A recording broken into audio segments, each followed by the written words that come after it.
રંગ અવધૂત મારો, રંગ અવધૂત નારેશ્વરનો નાથ મારો, રંગ અવધૂત.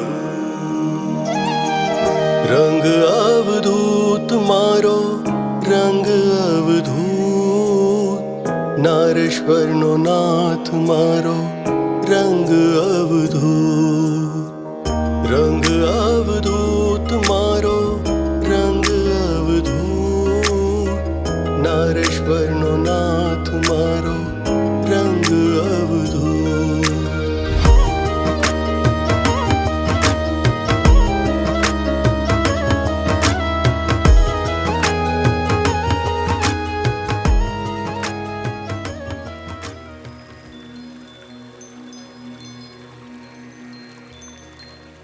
વ્યાસ ક્ષેત્રમાં મહર્ષિ વ્યાસના દર્શન થવાથી અવધૂતજીનું મન અતિશય પ્રસન્ન હતું. પવન વેગે ચાલતા અને મુખ પર મધુરો મલકાટ. પ્રકૃતિના પરમાટના આનંદને માણતા માણતા રસ્તો પસાર થઈ રહ્યો હતો. થાકને ગણકારે નહીં અને ભૂખ તરસનું ભાન નહીં. ફક્ત ધ્યેય પર દ્રષ્ટિ રાખી બીજું બધું ગૌણ સમજી આગળ વધતા રહે. સાધકની સાધના જ્યારે ચરમ સીમાએ પહોંચી જાય છે ત્યારે તેને દિવ્ય દર્શનો થયા કરે છે. આવો કોઈ સંત તીર્થ સ્થળે જાય ત્યારે તે સ્થળના દેવ ખુદ તેને દર્શન આપવા સામેથી આવે છે. મનમાં પ્રભુ મિલનની ઈચ્છા ખૂબ તીવ્ર હોય તો જડ મૂર્તિ પણ ચેતન બની જાય છે. સાધનાનું સૌથી ઊંચું શિખર સર કરી અવધૂત પ્રભુમાં એકરૂપ બન્યા હતા. નર્મદે હર હર હર રેવાના ગુંજન કરતા ઝડપી ચાલે આગળ વધી રહ્યા હતા. તેઓ એક નાનકડા ગામમાં આવ્યા. એક મંદિર જોઈ ત્યાં દર્શન કરવા ગયા. મંદિરના ઓટલે પહોંચી સુંદર એવું સ્થળ જોઈ ત્યાં જ મુકામ કરવાનું તેમણે વિચાર્યું. આ મંદિર માતાજીનું હતું. અંદર અતિ સુંદર અને દિવ્ય એવી માતાજીની મૂર્તિ હતી. ચાદર અને કામળો ઓટલે મૂકી કમંડલ લઈ તેઓ નર્મદા તીરે જવા નીકળ્યા. રેવાચળમાં ખૂબ ભાવથી સ્નાન કર્યું. માતાજીને અર્ધ્ય અર્પણ કરી વંદન કરી તેઓ પાછા મંદિરે આવ્યા.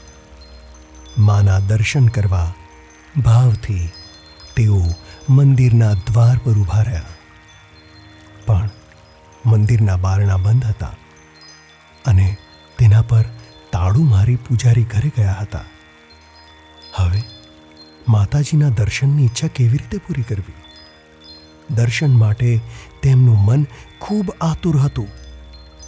તેમણે એક વ્યક્તિ સાથે પૂજારીને ત્યાં સંદેશો મોકલ્યો અને સાથે ચાવી લઈ આવી બારણા ઉઘાડવા વિનંતી મોકલી. પણ પૂજારી બહુ ઘમંડી હતો. જાતે તો આવ્યો નહીં અને પેલા માણસ સાથે ચાવી પણ મોકલી નહીં. તેણે કહેવડાવ્યું કે તમારા જેવા બાવા માટે બારણા ઉઘાડવા અહીં કોઈ નવરું નથી બેઠું. આવા કઠણ વાક્યો સાંભળી અવધૂતજીએ એક નિર્ણય લીધો. આજે માના દર્શન કર્યા વિના આ બારણું છોડીશ નહીં. એમ કહી અવધૂતજી આસન પાથરી મક્કમ થઈ ત્યાં બેસી ગયા. હવે થવાનું હોય તે થાય, પણ માતાના દર્શન કર્યા વિના હું અહીંથી ઉઠીશ નહીં. ભલે આ દેહ પડે પણ હું પાછળ નહીં હટું. આમ અડંગો નાખી અવધૂત ત્યાં જ બેઠા અને અંતરમાં માતાનું ધ્યાન ધરવા લાગ્યા. બપોર હતી. ધૂમ ધકતા તડકામાં તન ધકી રહ્યું હતું. તો પણ માતાજીના ધ્યાનમાં તેમણે મનને એકાગ્ર કર્યું. માતાના દર્શનની તીવ્ર ઈચ્છા હતી. તેથી આર્ત હૃદયથી મેઘ ગંભીર અવાજ અને આંખોમાં અશ્રુધારા વડે ભાવભીની પ્રાર્થના તેમના મુખથી નીકળી. બોલ બોલ બોલ પ્રેમ વેણ બોલ, ખોલ ખોલ ખોલ દ્વાર પલક એક ખોલ. દરસ પ્યાસ લગી મુને छिपावनार कौन. व्रेह अगन झाड़ आ बुझावनार कौन. बोल भावाब्दी मध्यना पार उतारनार कौन. काड़ चांचियां लूंटे भगाड़नार कौन. बोल दूर दूर सौ कहे बोलावनार कौन.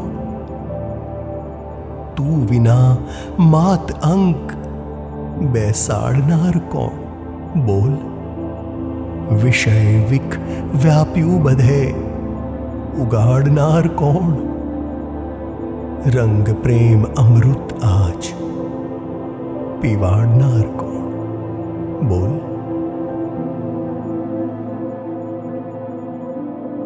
આર્ત હૃદયથી નીકળેલી પ્રાર્થના શબ્દ સ્વરૂપે વહી રહી હતી. ત્યાં તો એક ઘટના બની. માતાજીનું બહેરું ડોલવા લાગ્યું અને આકાશમાં ગડગડ શબ્દોથી વાદળ ગરજી રહ્યા અને મંદિરના બારણા ફટાક કરતા ખુલી ગયા. તાળું સાંકળ તૂટીને નીચે પડ્યા. માતાજીની જળ મૂર્તિમાં જાણે ચેતના આવી અને જાતે જ બહાર આવી ગઈ. અવધૂતજીને પોતાના અંકમાં લઈ માતાજીએ તેમના શિર પર હાથ મૂક્યો.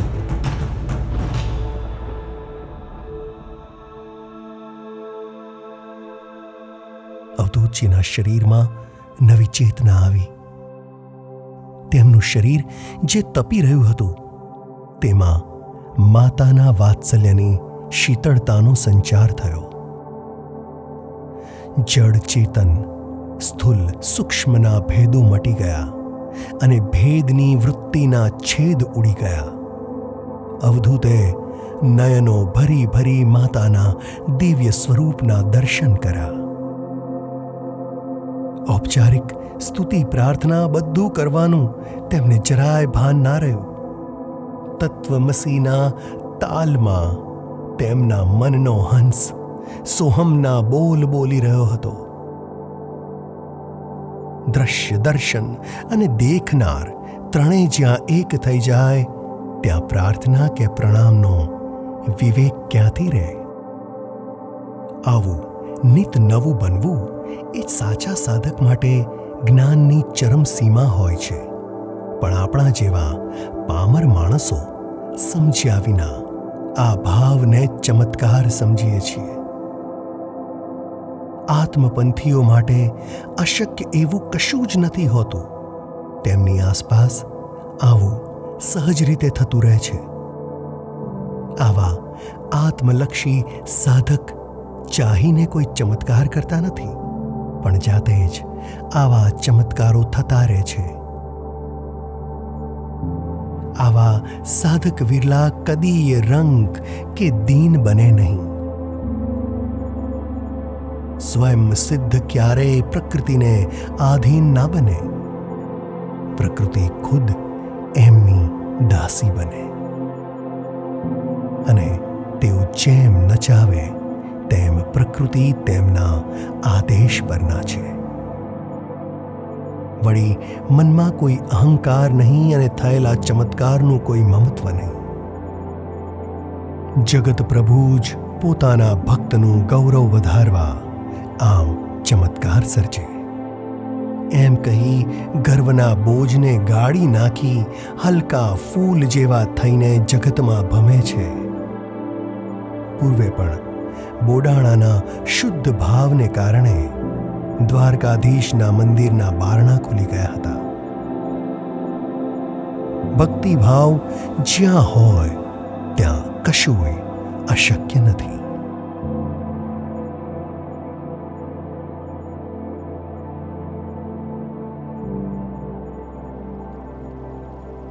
માતાજીના પ્રેમથી દર્શન કરી અવધૂતજીએ ઓટલે વિશ્રામ લીધો અને નમતે પહોરે આગળ પ્રયાણ કર્યું.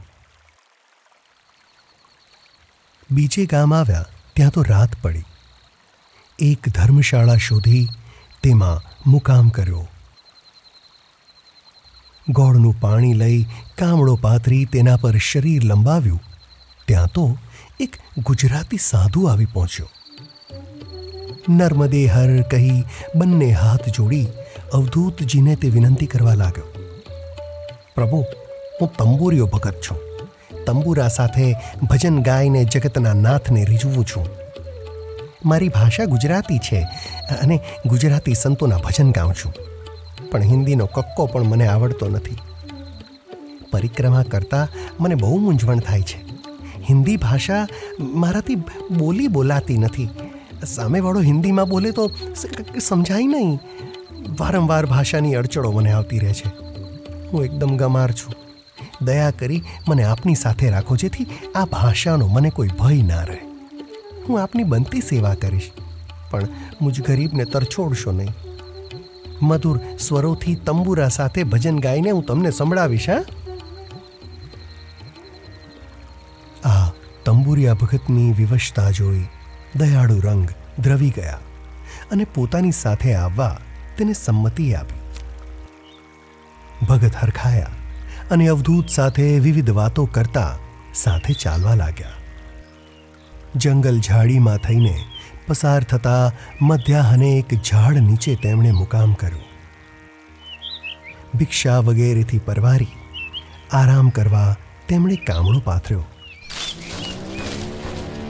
ત્યાં તો ઝાડીઓ સળવડી અને એકાએક ઝાડીઓમાંથી થોડા ભીલો હાથમાં તીર કામઠા લઈ નીકળી આવ્યા. તંબુરિયા ભગતને તે ભીલોએ ધમકાવીને કહ્યું, તારી પાસે જે પણ છે તે અહીં બધું અહીંયા ધરી જાય. રડતા ચહેરાએ ભગતે તંબુરા સિવાય બધું જ તેમની પાસે મૂકી દીધું. પણ પેલા ભીલોએ તંબુરો પણ માંગી લીધો. ભગતે તંબુરો આપવા ઇનકાર કરી દીધો. ભીલોએ ગુસ્સામાં ભગત પાસે તંબુરો ઝૂંટવાનો પ્રયત્ન કર્યો. ભગત તંબુરો છોડે નહીં અને ભીલો તેને વારંવાર ખેંચતા હતા. ખૂબ ઝપાઝપી ચાલી. રડતા રડતા ભગતજી અવધૂતજીને વિનંતી કરતા બોલ્યા, તમે આમ કેમ બેસી રહ્યા છો? આ ભીલોને સમજાવો અને મારી રક્ષા કરો. ભજન કરવા આ તંબુરો મારી પાસે રહેવા દેવું કહો એમને. અવધૂતજી કંઈક કહેવા જાય ત્યાં તો એક ભીલે તંબુરો ખેંચી લીધો અને ફટાક દઈને જોરથી તે તંબુરો અફાડ્યો. તંબુરાના 2-4 ટુકડા થયા અને ખન ખન કરતા તેમાંથી રૂપિયા નીકળ્યા.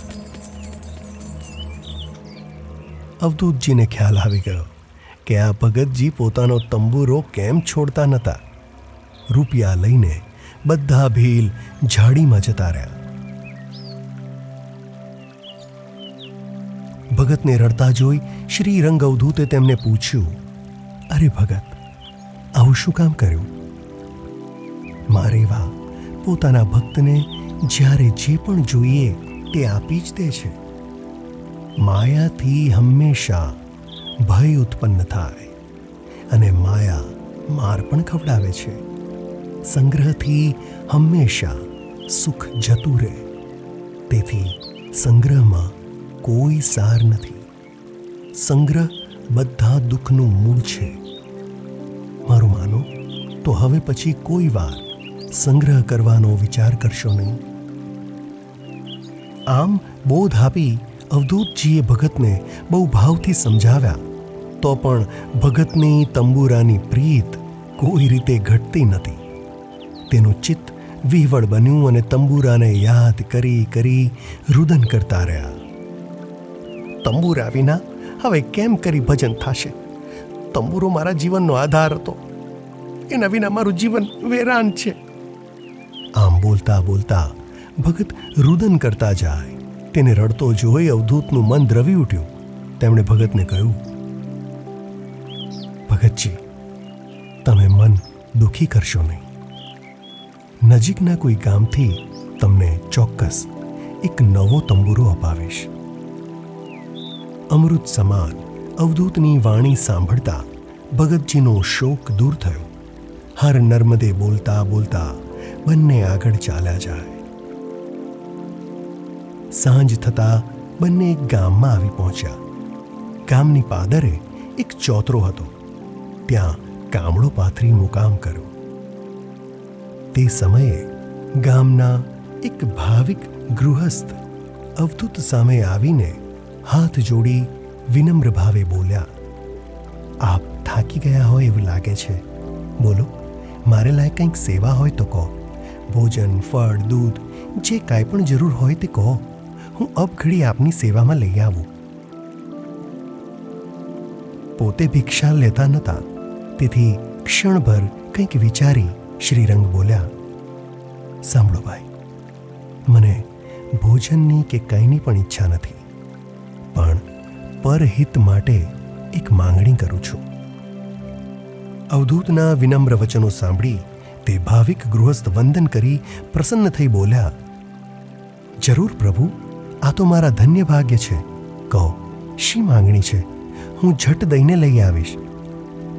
અવધૂતજીએ ગૃહસ્થને પ્રશ્ન કર્યો, આ ગામમાં ક્યાંક નવો તંબુરો મળી શકશે?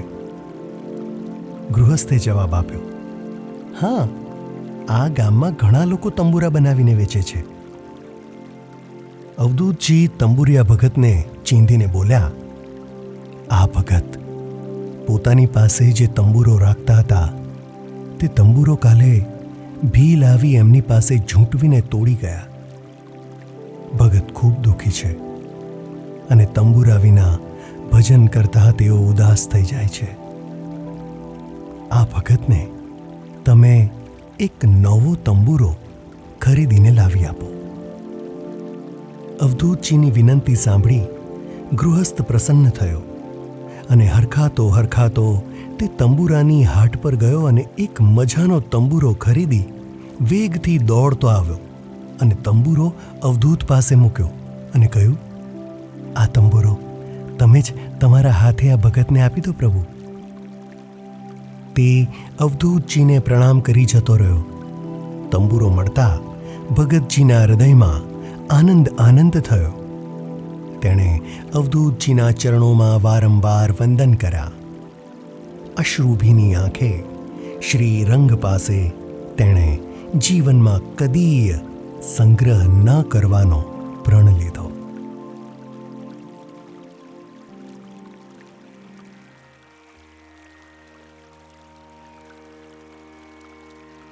ભગતનો સાથ મૂકી અવધૂતજી ત્યાંથી આગળ જવા લાગ્યા.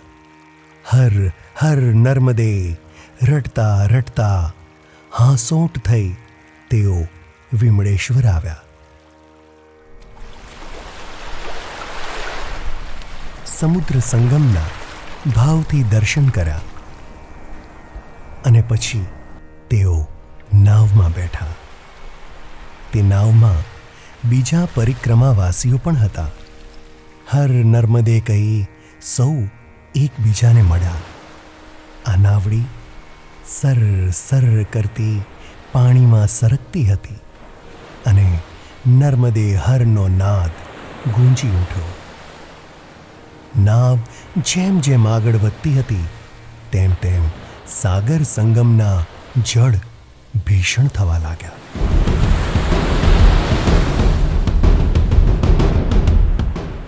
મધદરિયે નાવ આવી કે સંગમના જળ ઉછળવા લાગ્યા. હોડી હિલોળે ચડી. ધસમસતા ઘોડાની જેમ પાણી ઉછળી રહ્યું હતું અને ગજ ગજ મોટા મોજા ઉછળવા લાગ્યા. આ મોજા અથડાતા નાવડી ડૂબું થઈ ગઈ. પ્રવાસીઓ બધા ગભરાયા અને બધાના જીવ અદ્ધર થયા. તેમને થયું, હવે તો નક્કી મૃત્યુના મુખમાં પહોંચી ગયા છે. જળ વેરી થયું હતું અને પળમાં બધાને કોળીઓ કરી જશે એમ સૌના પેટમાં ફાળ પડી. બધા પરિક્રમાવાસીઓનો જીવ પડીકે બંધાયો. તે બધા નિસહાય થયા. આખી નાવડીના પ્રવાસીઓ બાવરા થયા, જાણે તેમણે સાક્ષાત મૃત્યુના દર્શન કરી લીધા હતા. પણ એક ખૂણામાં બેઠા બેઠા અવધૂત, મુખ પર ગંભીર હાસ્ય અને સ્થિર ચિત્તે બધું જોતા હતા. મરક મરક મુખડું અને અપાર શાંતિ. મૃત્યુની ભીષણતાનો તેમને જરાય સ્પર્શ થતો નહોતો. જાણે પ્રકૃતિના રૌદ્ર રૂપના દર્શન કરી તેમનું મન પ્રસન્ન થયું હતું. અવધૂતને આમ શાંતિથી બેઠેલા જોઈ એક પ્રવાસીએ રડમસ મોં કરી તેમને પૂછ્યું, બાબાજી, તમે આમ સ્થિર થઈને કેમ બેઠા છો? મૃત્યુ મોં ફાડીને નાચી રહ્યું છે અને છતાં તમે આમ શાંત કઈ રીતે રહી શકો? તમે એકવાર હૃદયથી નર્મદે હર બોલો. નક્કી તમારી પ્રાર્થનાથી મૈયા આજે રીઝશે. મહારાજ, તમે એકવાર પ્રાર્થના કરો કે આ સંકટમાંથી સૌ બચી જાય. પ્રવાસીની વાત સાંભળી શ્રીરંગ બોલ્યા, તમારું તન મન ધન જીવન બધું માના ચરણોમાં અર્પણ કર્યું છે, તો તમને શાનો ડર? રેવા માતા પોતાની ગોદમાં તમને લેવા આવી છે, તો કદાચ ડૂબી ગયા તોય તમારો ઉદ્ધાર જ થશે. બચી જતા પેલે પાર ઉતરી તમને શું મળવાનું હતું? જેની પરિક્રમાએ નીકળ્યા છો એના ખોળામાં સમાઈ જતા આપણને શું દુઃખ થવાનું હતું? માતાની મીઠી ગોદમાં સમાઈ જવું શું તમને નથી ગમતું? શું કામ આમ વ્યર્થમાં રડો છો? અવધૂતની વાત સાંભળી પેલો માણસ અવધૂતને પાગલ માનવા લાગ્યો અને એમને એકી ટશે જોતો રહ્યો. અવધૂતજી અંતર્મનથી રેવા પ્રાર્થના ગાઈ રહ્યા હતા. ભક્તિ મુક્તિ દેનાર તું, રંગ મોદ પ્રદમાત, ભક્ત ત્રાણ કર માત હે, વંદુ જોડી હાથ.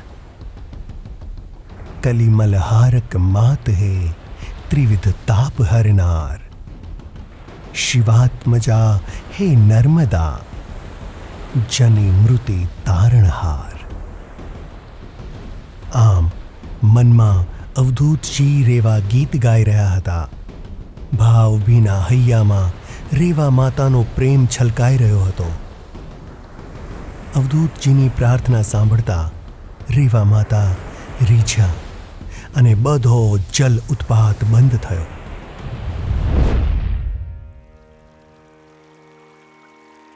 પવન શાંત થયો અને જળનું ઝંઝાવાત મંદ પડ્યું. તોફાન એક પલકમાં શાંત થયું અને બધાને નિરાંત થઈ. હોડી પવન સાથે હર હર કરતી ચાલતી થઈ.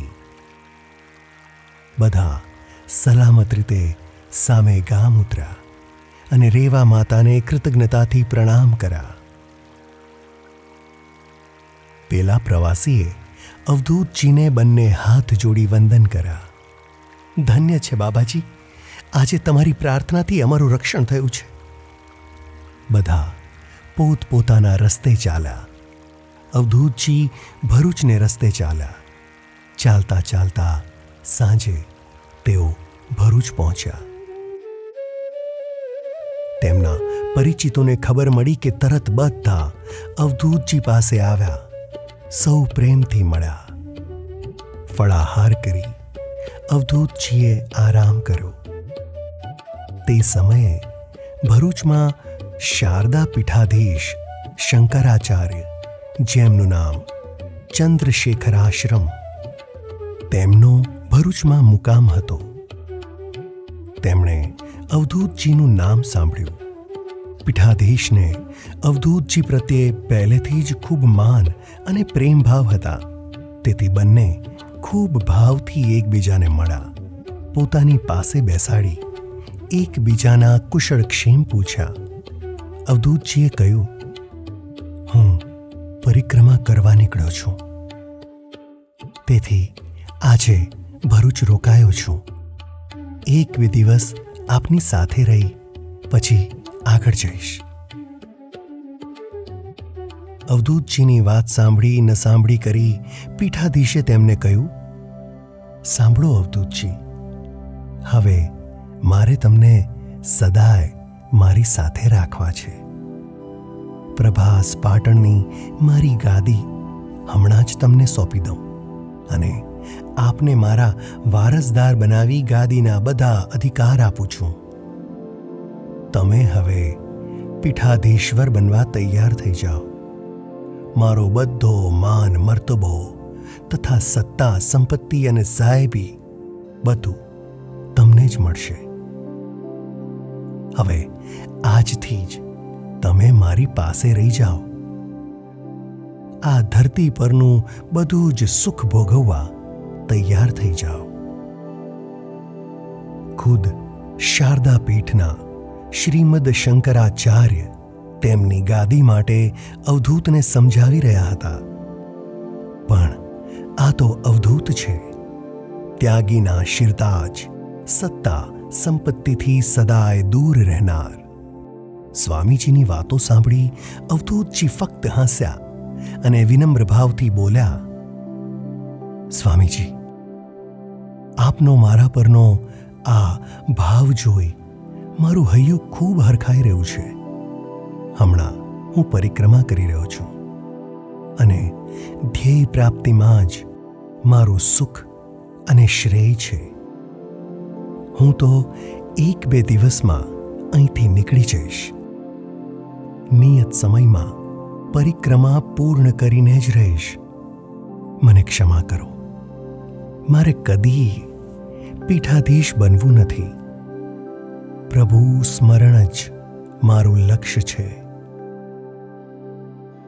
આમ કહી અવધૂતજીએ હાથ જોડ્યા અને જગદગુરુના પદ માટે તેમણે ના પાડી. આવો જબરો ત્યાગ જોઈ પીઠાધીશ પળભર અવાક થયા. જગદગુરુનું બિરુદ અને પીઠાધીશ્વરનું પદ, અનહદ સાહેબી અને માનપાનનું ડંકા નિશાન છે. જેને માટે સામે ચાલીને પૂછવામાં આવ્યું હતું તો પણ તેને ના પાડી દે એવો કોઈ વિરલો સંત જ હોઈ શકે. પીઠાધીશ્વરનું પદ અવધૂતને મન ચપટીક લોટ જેવું તુચ્છ હતું. તેમને આ પદમાં જરાય મોહ નહોતો. સ્વામીજીએ જેના હસ્તાક્ષરોએ લખેલું દત્ત સ્તોત્ર જપીને આ પદ મેળવ્યું હતું તે અવધૂતને આ પદ ગ્રહણ કરવા વિનવી રહ્યા હતા. પણ વિનમ્ર ભાવે જગદગુરુને ના કહી તેમના આજ્ઞા સહ આશીર્વાદ લઈ અવધૂતજી આગળ ચાલ્યા જાય.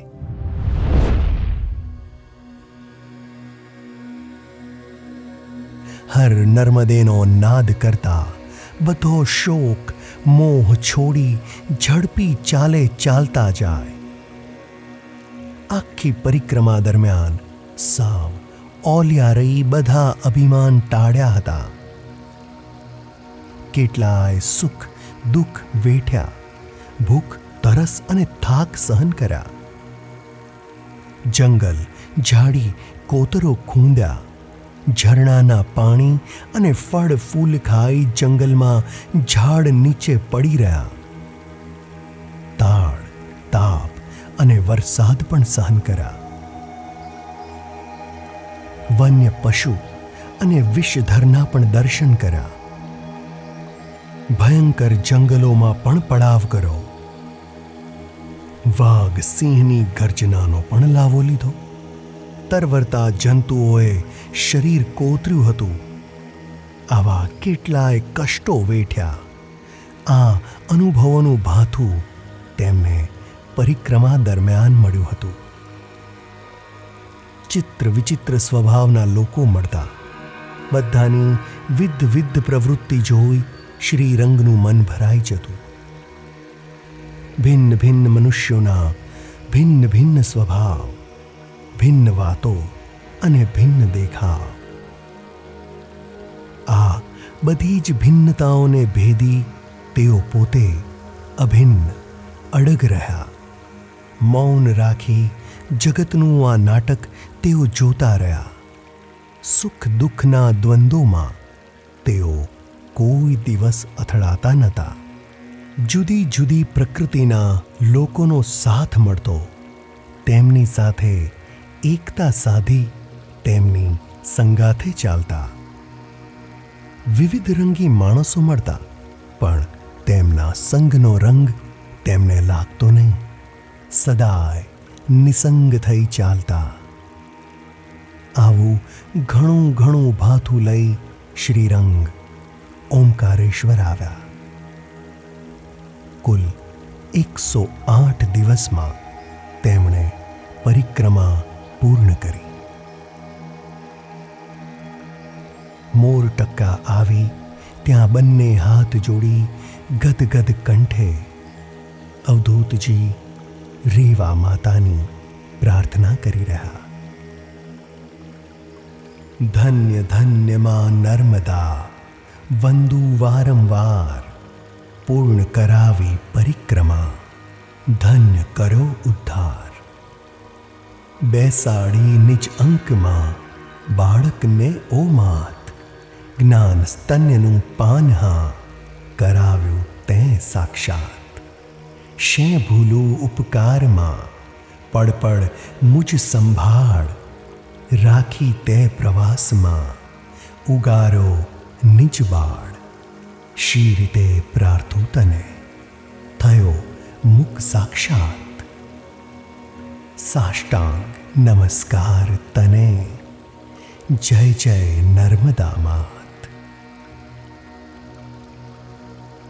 આમ પ્રાર્થના કરી અવધૂતજીના નયનો છલ છલ છલકાઈ રહ્યા. રંગ લીલામૃત એ વધે, અલખ નિરંજન સાથ, બાલક બડિયા સાથ જો, ભીડી શકે શે બાત. અવધૂત ચિંતન શ્રી ગુરુદેવ દત્ત.